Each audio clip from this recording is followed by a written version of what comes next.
নরসিংদীর পর এবার পাবনায় উঠানে দাদির এবং সরিষা ক্ষেতে নাতনির বিবস্ত্র মরদেহ উদ্ধার। ধর্ষণ মামলায় জড়িতদের কঠোর হুঁশিয়ারি আইনমন্ত্রীর। জামিন পাওয়ার একদিন পর আবারও গ্রেফতার শ্রমিক হত্যা মামলায় সেলিনা হায়াত আইভিকে শোন অ্যারেস্ট।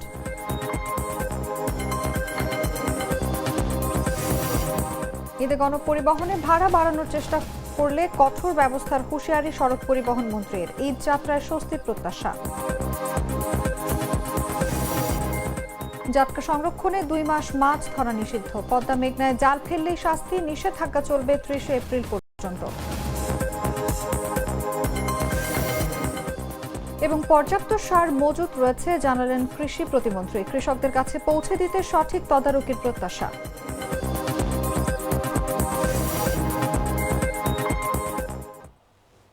এতক্ষণ শুনছিলেন সংবাদ শিরোনাম। দর্শক, আমন্ত্রণ দেশজুড়ে সংবাদে, সঙ্গে আছি আমি অনুভা বিশ্বাস। মশলা বদলে ফেলেছি, এবার আপনিও বদলে ফেলুন। একবার প্রাণ গুঁড়া মশলা ব্যবহার করেই দেখুন। চলে যাচ্ছি পুরো খবরে। পাবনার ঈশ্বরদীতে মধ্যরাতে দাদিকে হত্যার পর বাড়ি থেকে নাতনিকে অপহরণ করে ধর্ষণের পর হত্যার অভিযোগ উঠেছে। শুক্রবার দিবাগত রাতের কোনো এক সময় উপজেলার দাসুরিয়া ইউনিয়নের ভবানীপুর উত্তরপাড়ায় এই ঘটনা ঘটে। ঈশ্বরদী থানার ভারপ্রাপ্ত কর্মকর্তা মোহাম্মদ মমিনুজ্জামান বিষয়টি নিশ্চিত করেছেন। জানা গেছে, মধ্যরাতে হঠাৎ কান্নাকাটির আওয়াজ শুনে রাস্তায় বের হন স্থানীয়রা। পরে কান্নার আওয়াজ থেমে গেলে বাড়িতে চলে যান তারা। শনিবার সকালে বাড়ির উঠানে সুফিয়া খাতুনের রক্তাক্ত মরদেহ পাওয়া যায়। এক পর্যায়ে জামিলাকে খোঁজাখুঁজির পর বিবস্ত্র অবস্থায় সরিষার ক্ষেতে মরদেহ পাওয়া যায়। ঈশ্বরদী সার্কেলের অতিরিক্ত পুলিশ সুপার প্রণব কুমার জানায়, বিষয়টি নিয়ে পুলিশ কাজ করছে। তদন্ত করে আইনগত ব্যবস্থা গ্রহণ করা হবে।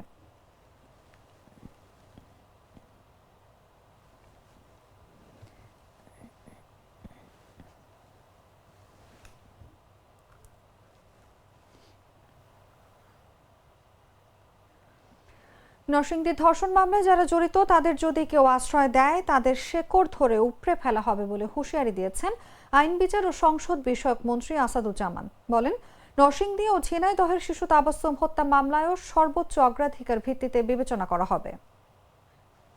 সরকারি যেটা বরাদ্দ হবে সেই বরাদ্দ জনগণের জন্য বরাদ্দ হয়। প্রত্যেকটা পয়সা খরচ হচ্ছে সঠিক জায়গায়, এটা নিশ্চিত করতে বলেছি। এবং বলেছি, যদি কোনো দুর্নীতির আশ্রয় কেউ নেয়, শুধু তার চাকরি যাবে, ডিপার্টমেন্টাল প্রসিডিং হবে, সেটা হবে না, সাথে তার বিরুদ্ধে একটা দুর্নীতির মামলাও হবে, এটা বলেছি। মাদকের ব্যাপারে জিরো টলারেন্স, সন্ত্রাস, রাজনৈতিক দুর্বৃত্তায়ন, সামাজিক হানাহানি, মারামারি, সমস্ত কিছু নিরপেক্ষভাবে ব্যবস্থা নেওয়ার জন্য প্রশাসনকে আমরা নির্দেশ দিয়েছি।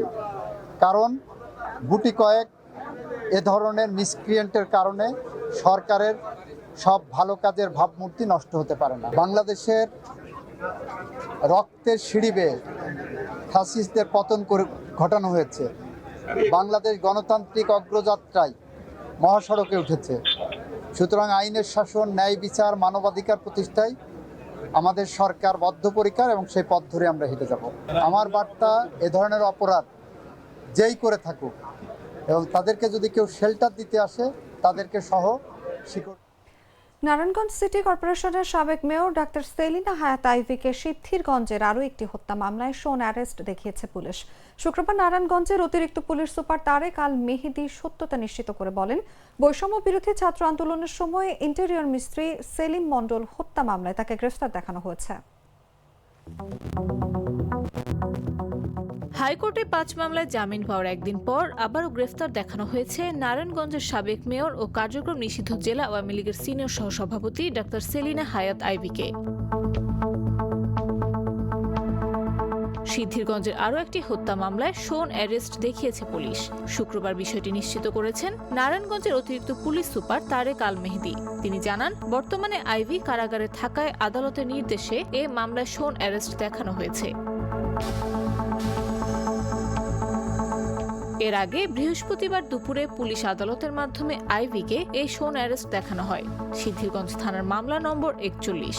2024 সালের 30 জুন কৃষক ওয়াজেদ আলী বাদী হয়ে ইন্টেরিয়র মিস্ত্রি সেলিম মণ্ডলকে পুড়িয়ে হত্যার অভিযোগে মামলাটি দায়ের করেছিলেন। মামলার অভিযোগে বলা হয়, বৈষম্য বিরোধী ছাত্র আন্দোলনের সময় সংঘটিত সহিংসতার ঘটনায় আগুনে পুড়ে নিহত হন ইন্টেরিয়র মিস্ত্রি সেলিম মণ্ডল।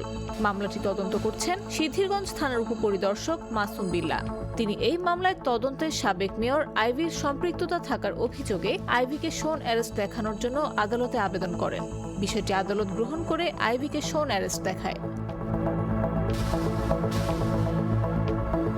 এর আগে বৃহস্পতিবার দুপুরে নারায়ণগঞ্জ সিটি কর্পোরেশনের সাবেক মেয়র সেলিনা হায়াত আইভি ফতুল্লা থানায় করা বাস চালক আবুল হোসেন মিজি হত্যা, আব্দুর রহমান হত্যা, মোহাম্মদ ইয়াসিন হত্যা ও পারভেজ হত্যা মামলায় এবং সদর মডেল থানায় করা হামলা ও সরকারি কাজে বাধা দেওয়ার অভিযোগে মামলায় জামিন পান। গেল বছরের 9 মে ভোর রাতে শহরের দেওভোগ এলাকায় অবস্থিত চুনকা কুটির থেকে আইভিকে গ্রেফতার করা হয়।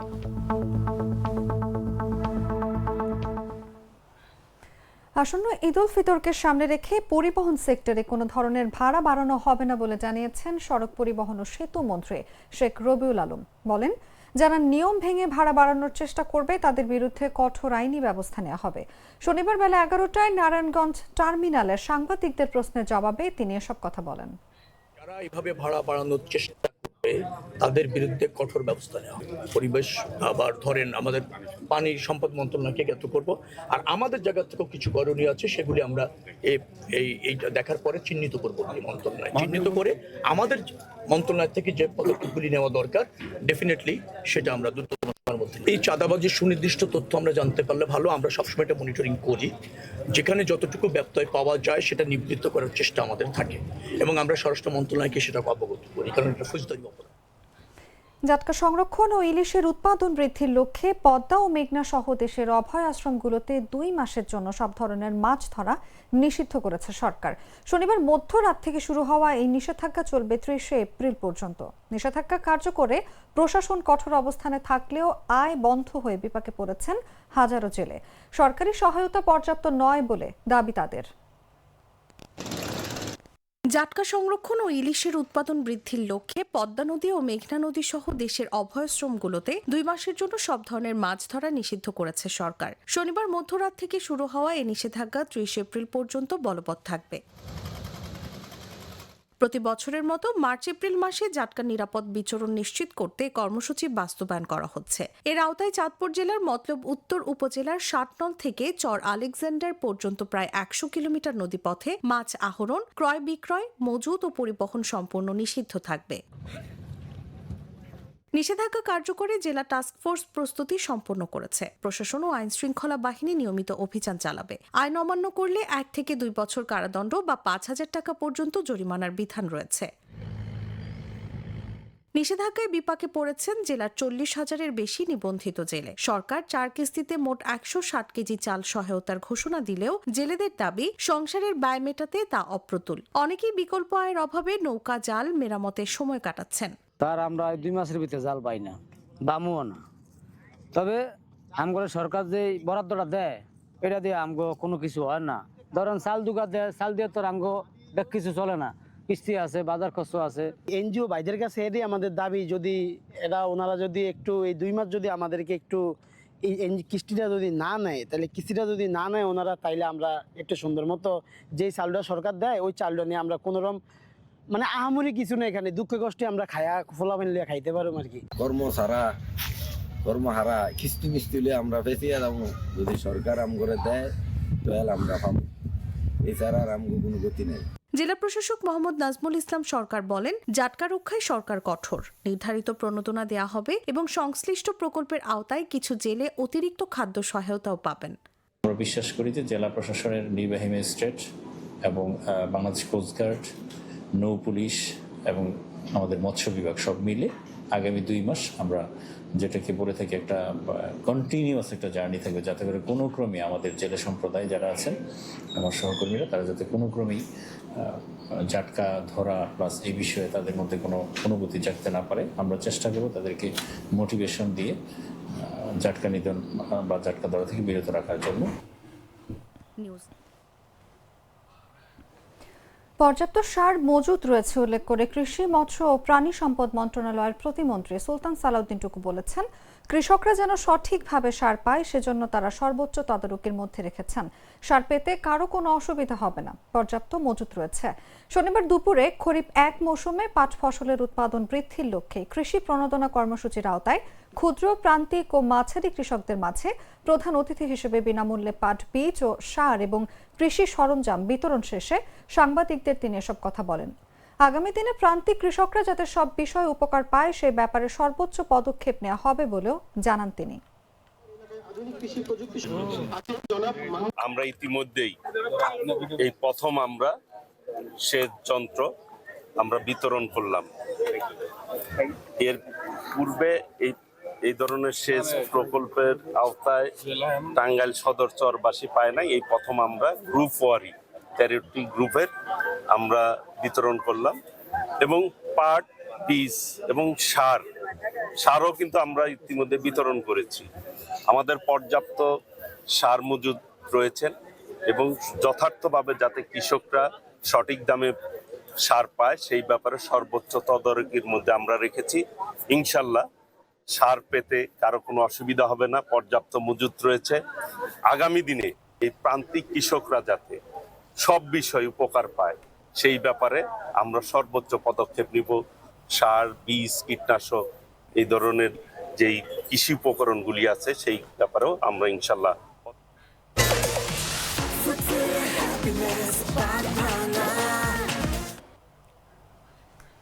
টাঙ্গাইলের মির্জাপুরে নিয়ন্ত্রণ হারিয়ে মাটি ভর্তি একটি ডাম্প ট্রাক বসত ঘরে ঢুকে পড়লে ঘুমন্ত অবস্থায় নাজিম উদ্দিন নামে এক বৃদ্ধের মৃত্যু হয়েছে। শনিবার ভোরে উপজেলার বানাইল ইউনিয়নের পাচ্চামারি এলাকায় এই ঘটনা ঘটে। এই ঘটনায় আহত হয়েছেন নিহতের স্ত্রী মতিয়ারা বেগমও। পুলিশ ও এলাকাবাসী জানায়, প্রতিদিনের মতো রাতের খাবার খেয়ে স্বামী স্ত্রী দুজনে ঘুমিয়ে পড়েন। ভোরে নাজিম উদ্দিনের ঘরে মাটি ভর্তি ডাম্প ট্রাক ঢুকিয়ে দেন চালক। বিকট শব্দ পেয়ে স্ত্রী মতিয়ারা বেগম দেখেন ডাম্প ট্রাকের নিচে পড়ে আছেন তার স্বামী। পরে পরিবারের সদস্যরা প্রায় 1 ঘন্টা চেষ্টার পর ট্রাকের নিচ থেকে নিহতের মরদেহ বের করে। খবর পেয়ে পুলিশ ঘটনাস্থলে গিয়ে নিহতের মরদেহ উদ্ধার করেন। সুরতহাল শেষে ময়না তদন্তের জন্য টাঙ্গাইল জেনারেল হাসপাতালে মরদেহ পাঠানো হয়।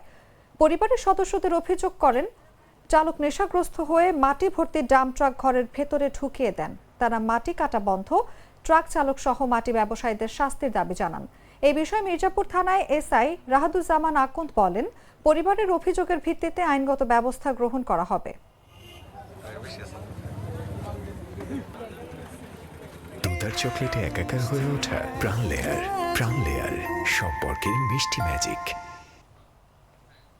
পটুয়াখালীতে মরা মুরগি বিক্রির দায়ে সোহাগ হাওলাদার নামে এক ব্যবসায়ীকে 5,000 টাকা জরিমানা ও 7 মাসের বিনাশ্রম কারাদণ্ড দিয়েছেন ভ্রাম্যমাণ আদালত। শনিবার দুপুর 1টার দিকে শহরের পুরান বাজার এলাকায় এই অভিযান পরিচালনা করেন ভোক্তা অধিকার অধিদপ্তরের উপপরিচালক শাহ শোয়েব। স্থানীয় সূত্রে জানা যায়, শুক্রবার রাত প্রায় 10টার দিকে পুরান বাজারের আলামিন মুরগির আড়ত থেকে 37টি মরা মুরগি সহ প্রায় 150টি জবাই করা মুরগি পটুয়াখালী পৌর নিউ মার্কেটে পাঠানো হয়। সেখানে মরা মুরগি শনাক্ত হলে সেগুলো ফেরত পাঠানো হয়। বিষয়টি জানাজানি হলে 37টি মরা মুরগি নদীতে ফেলে দেওয়া হয়। দোকান কর্তৃপক্ষের দাবি, তারা যে ফার্ম থেকে মুরগি কিনে থাকেন সেখানে ভুলের কারণে মরা মুরগিগুলো এসেছে। সহকারী কমিশনার ও এক্সিকিউটিভ ম্যাজিস্ট্রেট আমিনুর ইসলাম বলেন, মরা মুরগি বিক্রির অভিযোগের ভিত্তিতে অভিযান চালিয়ে ঘটনার সত্যতা পাওয়া গেছে। ফার্ম থেকে জবাই করে মুরগিগুলো আনা হয়েছে, যা সম্পূর্ণ বেআইনি। ভোক্তা অধিকার সংরক্ষণ আইন 2009-এর 45 ধারায় অভিযুক্তকে 5,000 টাকা জরিমানা ও 7 মাসের বিনাশ্রম কারাদণ্ড দেওয়া হয়েছে বলেও জানান তিনি।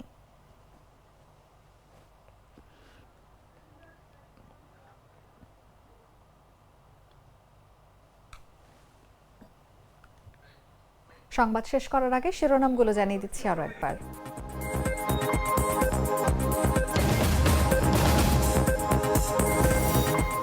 নরসিংদীর পর এবার পাবনায় উঠানে দাদির এবং সরিষা খেতে নাতনির বিবস্ত্র মরদেহ উদ্ধার। ধর্ষণ মামলায় জড়িতদের কঠোর হুঁশিয়ারি আইনমন্ত্রীর।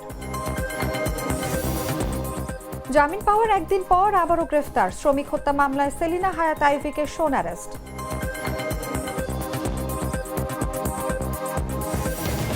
ঈদে গণপরিবহনে ভাড়া বাড়ানোর চেষ্টা করলে কঠোর ব্যবস্থার হুঁশিয়ারি সড়ক পরিবহন মন্ত্রীর। ঈদ যাত্রায় স্বস্তির প্রত্যাশা। জাটকা সংরক্ষণে 2 মাস মাছ ধরা নিষিদ্ধ। পদ্মা মেঘনায় জাল ফেললে শাস্তি, নিষেধাজ্ঞা চলবে 30 এপ্রিল পর্যন্ত। এবং পর্যাপ্ত সার মজুত রয়েছে জানালেন কৃষি প্রতিমন্ত্রী। কৃষকদের কাছে পৌঁছে দিতে সঠিক তদারকির প্রত্যাশা।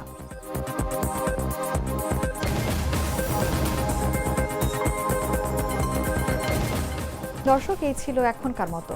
প্রতি মুহূর্তের সর্বশেষ খবর জানতে ভিজিট করুন jagonews24.com। ফলো করুন আমাদের ভেরিফাইড ফেসবুক পেজ এবং সাবস্ক্রাইব করুন জাগো নিউজের ইউটিউব চ্যানেল। ধন্যবাদ সবাইকে।